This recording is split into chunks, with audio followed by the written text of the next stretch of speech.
rights in a democratic state. As we know, it's a welfare state now. The very basic idea of right to vote is contested by the scholars that it is the origin of foreign. It has been propagated in the British Parliament in the years of 12th century. I think it is in the years of 1263 when it was the first parliament was established in the after Magna Carta. The historian starts from there, the right to vote is from there. It is not as such. Right to vote is the Indian origin. And with thanks to the greatest republic states of Lichvi and Lichvi Ganrajya, who has given the idea of right to vote.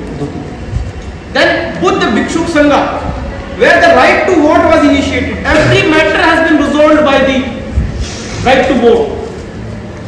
There was a specific name. Today we are recalling it a ballot paper.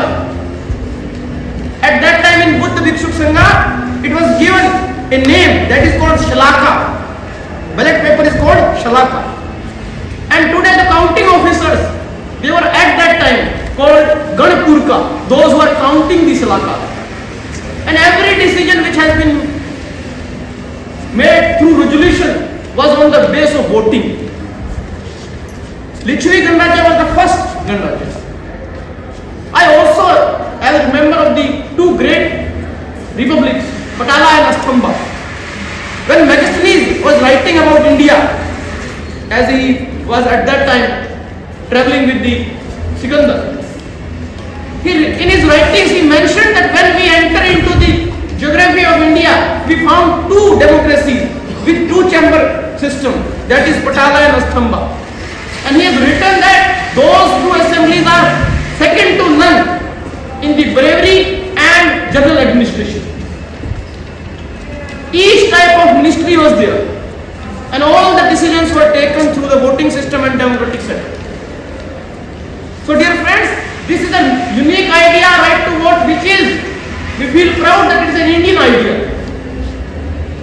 And that idea was till 15th century.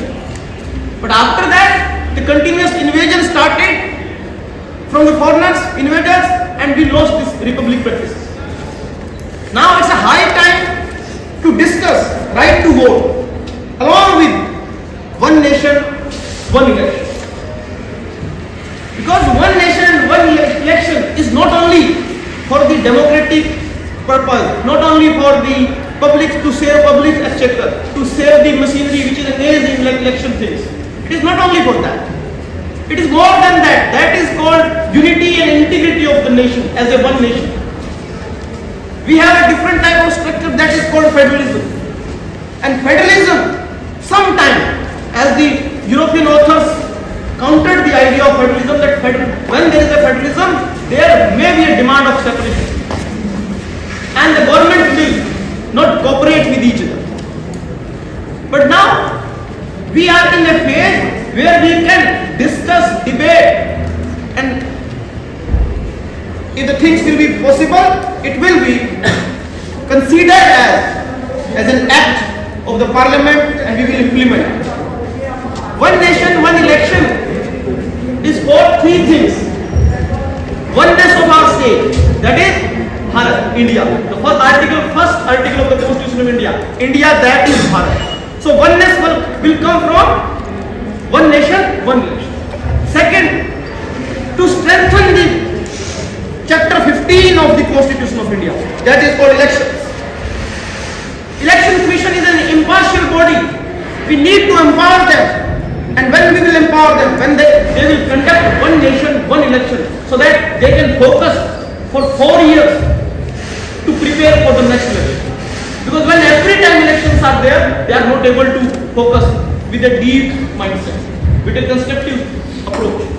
And third, the time of citizenry. Citizenry in a democratic state, in a welfare state, is an asset to the nation. Gone are those days when in a police state, we as a citizens are considered liability on the state. Now, in the democratic and welfare state, we are asset to the nation. And citizens being in the nation, our time is very crucial. So if every time we are busy in the elections, it may be a local election, Lok Sabha election, and legislative assembly election. After every 6 months we are celebrating election. So and it is time consuming. So we will save the time also. So I congratulate everyone. I can see the faces who are for the motion and who are against the motion.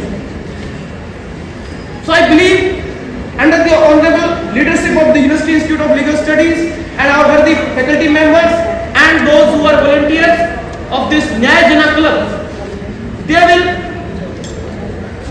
bring something today which is constructive in approach, and they definitely ensure that a constructive debate will be there, a fruitful debate will be there. I congratulate you everyone and pay my sincere best wishes to the all speakers. As I stated that we have adopted this model not to award one winner or one loser. We are here to provide you opportunity to speak, to discuss, to debate on that club.